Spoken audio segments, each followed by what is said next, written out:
a life well lived. That Islam is greater than just what we perceive and what we see. The life and the teachings of the Prophet Muhammad sallallahu alaihi wasallam have touched and entered the heart of people of various types, various origins, various languages, who lived at the time of Rasulullah, who prayed behind Rasulullah sallallahu alaihi wasallam, who was friends with the companions of Rasulullah, who come to agree on that one fact, that Allah huwa Rabbul Ma'bud. Allah is the only one who is worthy of worship, subhanahu wa ta'ala.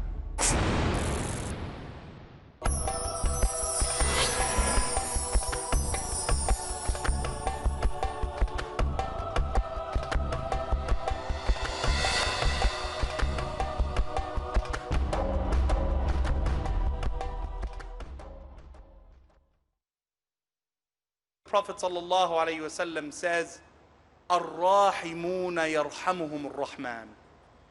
Those who show mercy and forgiveness to others on earth, Allah is merciful to them.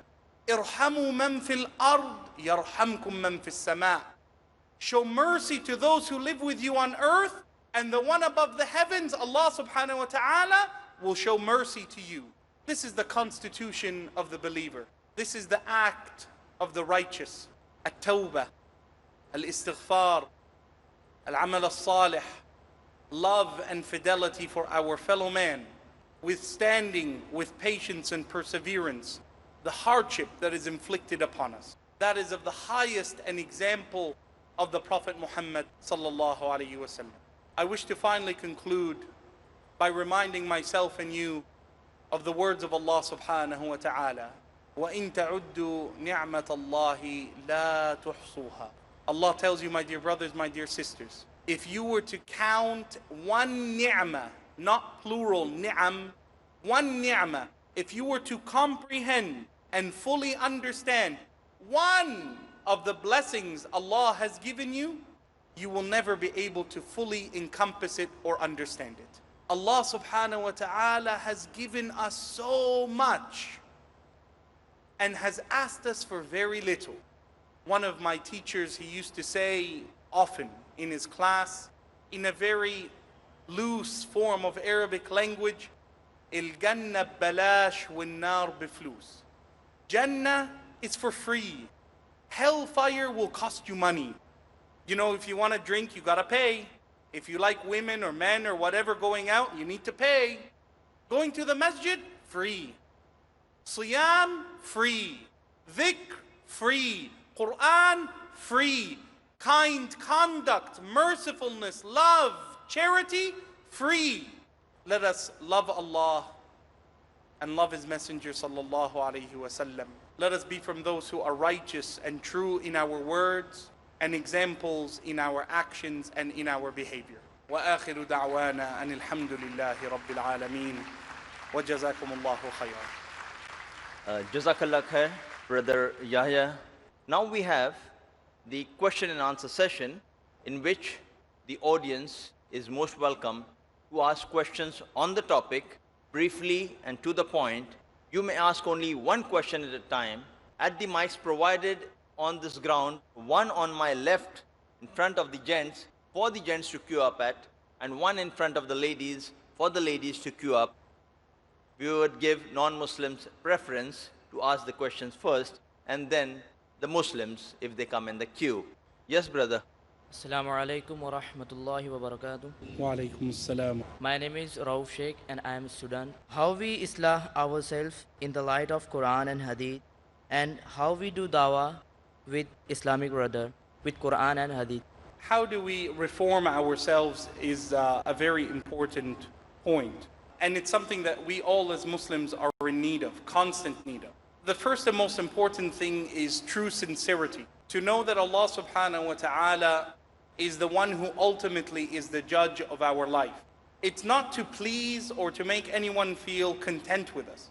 It's to come to a moment in our life where we see ourselves and say, this thing in my life needs to change. And some of us, I ask Allah subhanahu wa ta'ala to help all of us with our difficulties, mine and yours.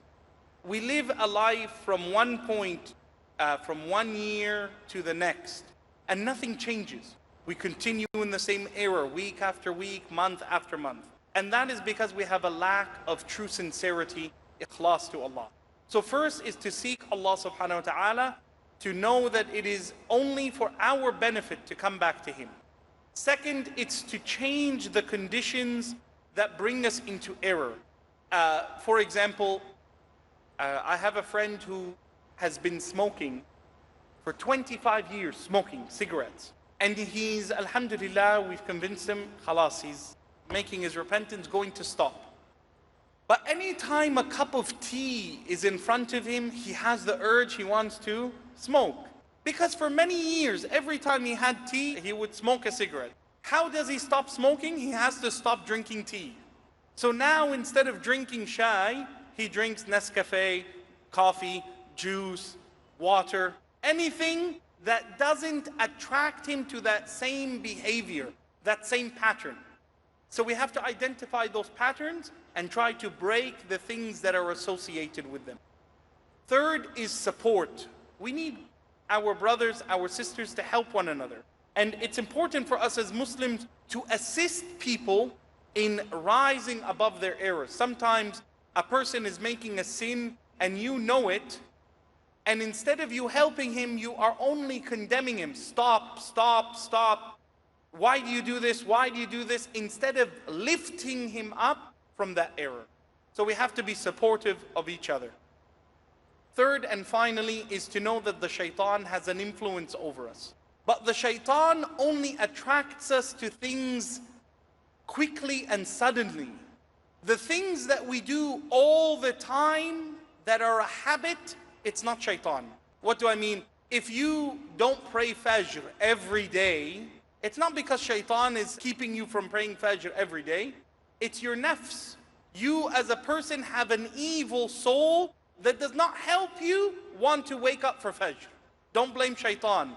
And Allah tells us in the Quran, the shaitan shall say to the people in the fire, فَلَا تَلُومُونِي وَلُومُوا أَنفُسَكُمْ.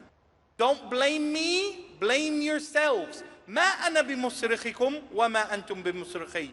You cannot help me, I cannot help you today. So as believers, we have to know that the shaitan has an influence, but ourselves, we have to also take responsibility and make a decision to stop. And once you make that decision to stop and have regret to Allah and pray that Allah cleanses you from this sin, that is considered tawbah. The Prophet ﷺ says in the authentic hadith narrated by Imam Muslim, "An-nadamu tawbah." Sincere regret is repentance. Wa jazakallah khair. Yes, any sister? Brother, my question is that while repelling evil with good, sometimes people treat us like doormats. Should it be tolerated? To what extent? Since chapter 16 verse 126 says, you can catch them to the extent that they have harmed you. Okay, so please comment.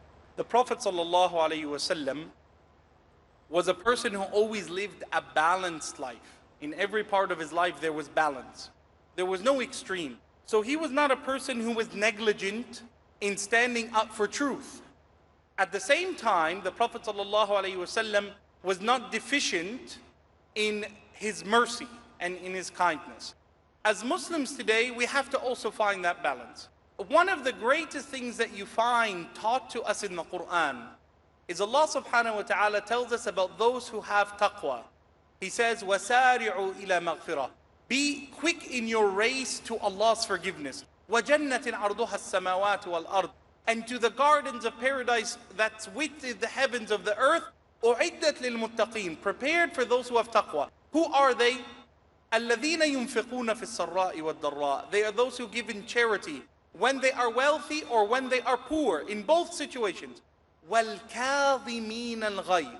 They are also those who are holding back their anger. وَالْعَافِينَ عَنِ النَّاسِ. And those who pardon the mistakes of others. You were weak and someone was harming you, and Allah changed things around.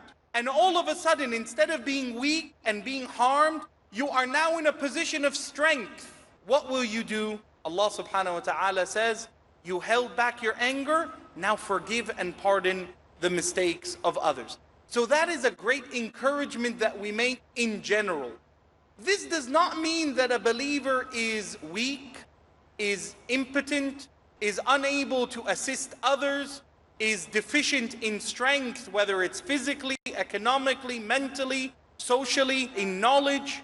As a believer, we are always striving to improve our situation. So sometimes you are confronted with someone who is vulgar in their words. You have that choice. To respond in an equal amount is fine. To transgress, inna Allah la yuhibbu al-mu'tadeen. Allah does not like those who go beyond the bounds. So your defense is in measure of the offense that has been given to you. That is the teaching of Allah in the Quran and in the traditions of the Prophet ﷺ. Wallahu yuhibbul muhsineen. But Allah loves those who are generous in their forgiveness and in their ihsan to others. So that is the best answer that we can provide bi'idhnillah ta'ala. Jazakallah.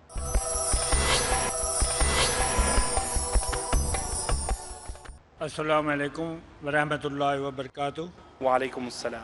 My question is, when Islam teaches common lessons, why some of us maintain double standards in the society and become tools in the hands of enemies of Islam, and thus others stalk very easily into our lands? How shall we repair this kind of nifaq from the society of Islam?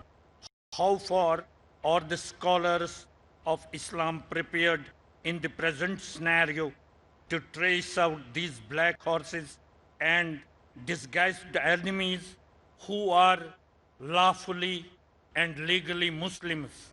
Jazakallah khair. From what I can understand from the question is, how do we counter the subversive and the divisive elements that are within Islam? The Prophet ﷺ, in an authentic hadith narrated by Hudhayfa, and Hudhayfa radiallahu anhu was the keeper of the secret of the Prophet ﷺ. The Prophet told Hudhayfa the name of each and every hypocrite. And the Sahaba, after the death of the Prophet ﷺ, if they told him, Hudhayfa, you know, this man died, come pray janazah for him. If Hudhayfa said no, no one would pray janazah. They would know that that man was a hypocrite, was not from those who the Prophet trusted, sallallahu alaihi wasallam. One day, Hudhayfa asked the Prophet ﷺ about the times that will come after the Prophet is no longer with us, sallallahu alaihi wasallam, similar to these times. And in this long hadith narrated by Imam al-Bukhari, the Prophet ﷺ says, after a correct belief in Allah, there will enter years of dakhan, years of cloudiness and misjudgment. So Hudhayfa said, Ya Rasulullah, what is in this dakhan? What will happen? The Prophet ﷺ says, Unasun, there will be people. Min jildatina, people from our skins, people from our families, people from our countries, people from our nations. Unasun min jildatina, yatakallamuna bi alsinatina, who speak using our tongues and our phrases. Du'atun ila abwabi jahannam, calling to lead people to the doors of Jahannam. Now the call that they make at times takes an Islamic perspective. You will find, for example, some of the invitations of people who misinterpret Islamic doctrine, Islamic teachings, whether for criminal enterprise, for political reasons, for trade, or for whatever. They use Islamic phrases, Islamic actions, Islamic things in a twisted, cloudy form. So this is something spoken of by the Prophet Muhammad sallallahu alaihi wasallam. Hudhayfa asked him, Ya Rasulullah sallallahu alaihi wasallam, what do I do? The Prophet said, Alayka bil jama'ah, stick with the majority. Now the majority here doesn't mean the largest numbers only. It means the majority who are in truth. Because sometimes the majority of those who are in truth can be few numbers. You want to be with people who have an honest belief in Allah subhanahu wa ta'ala. Stick with the jama'ah, wa imamuhum, and their leader. Hudayfa said, what if there is no imam? The Prophet ﷺ said, ijtanib, leave them all. Be a person who is devout between you and Allah subhanahu wa ta'ala. And this is the message that I have for you today. At times for us today, our existence is based on a day-to-day life. My dear brother, I'll tell you about my life. I have, alhamdulillah, a loving wife, 2 young children, 3 years old, Shireen, and 1-year-old, Umar. They are young. What do I want in my life? I want to raise them in Islam, to protect them with Islam, to live long enough to see them prosper with their belief in Allah, and to depart with them knowing, insha'Allah, that I have left them in a good state. That is the best I can hope for, living where I live, being where I am, doing what I do. And that becomes the best scenario for my life. To call people to Allah subhanahu wa ta'ala and to raise a righteous family upon truth. That becomes my greatest aim. And in that aim is to link myself with people who are similar. And the more people you associate yourself with who have that belief of a good, clean life, who want a reasonable existence in the worship and in the faith of Allah subhanahu wa ta'ala, it gives you a strong, credible voice when you voice your objections, whether politically, economically, socially. People respect you for the weight that you have. And alhamdulillah, being a military man, you have many lessons that I'm sure that you can teach a young man such as myself about dedication to God, to land, to people, and to the truth. Jazakallah khair for your question, brother. Thank you very much, sir. Thank you, brother. Yes, sister. Assalamu alaikum. My question is, what is the prophetic method dealing with children, especially teenagers, who go astray even after parents doing their best to upbring them in the best manner? Jazakallah. The Prophet ﷺ was a person who dealt with people of young age, I am sad to say, in a different way to you and I.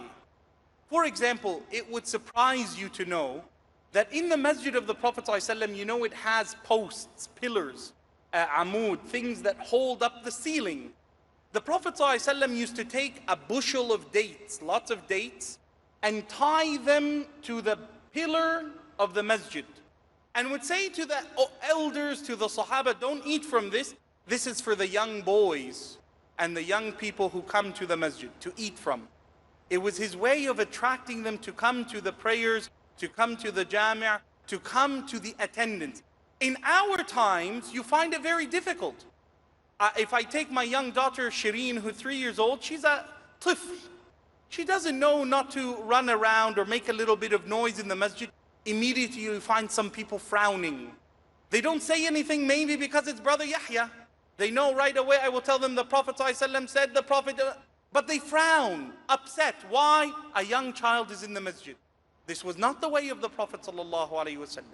You find in the authentic hadith in Sahih al-Bukhari, there was a young boy, maybe 4 or 5, 6 years old, 5 or 6 years old, who used to have a little sparrow, a little bird in a cage that was called nu'ayr, a little finch, a sparrow. And he used to love his pet. And one day his pet died. The Prophet ﷺ went to make azaa, went to pay his condolence to a young child about his sparrow. The Prophet took his Sahaba from the masjid, walked to the house of Abu Umayr, and knocked on the door and said, Ya Aba Umayr, ماذا فعل النعير? What happened to your little bird? This is the care the Prophet ﷺ gave the young ones. A young man, as is narrated by Imam Ahmad ibn Hanbal, and it is an authentic hadith in the Musnad. A young man, shab, comes in the masjid after the Prophet has finished the salah. And he says in front of the great Sahaba, the Imams of the Sahaba, he says to the Prophet ﷺ, Ya Rasulullah, i'dhan li bizzina. Oh Allah, can you allow me, only me, nobody else, only me, to commit zina? I want to, I want this, a woman I love. Can I commit zina? The Sahaba, when they heard this man asking the Prophet ﷺ, defaming the Prophet ﷺ with such a rude, vulgar question, qamu alayh. The Sahaba came up to hit him. The Prophet ﷺ said, da'uh, leave him. اخرجوا من المسجد. Leave me and him in the masjid. All of you out. وأجلسه ووضع ركبته إلى ركبته. The Prophet sat the boy down in front of him, so that the Prophet ﷺ's knees, his knee was touching the boy's knee. That's how close they were. And the Prophet ﷺ said to him, أترضاه لأمك? Would you be happy if someone came and asked me to do this with your mother? The man said no. The young boy said no.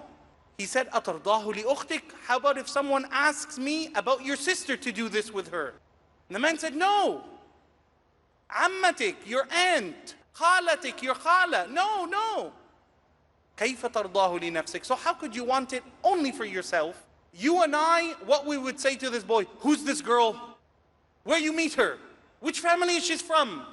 Does she go to school? You're not going to the school anymore. La. Then the Prophet ﷺ puts his hand on the boy's chest and makes 3 dua. He says, Allahumma tahhir qalba, because it's a sin of the heart. It's a sin. Oh Allah, clean his heart. Waghfir dhanbah, forgive his error. Wahsin farja, and protect him. Protect him from falling into the sin. This is Rasulullah sallallahu alayhi wasallam interacting with our young people. The educational value that he would give to the one who was in sin was more important to him than condemning him, sallallahu alayhi wasallam. وَفِي هَذَا الْكِفَايَةِ.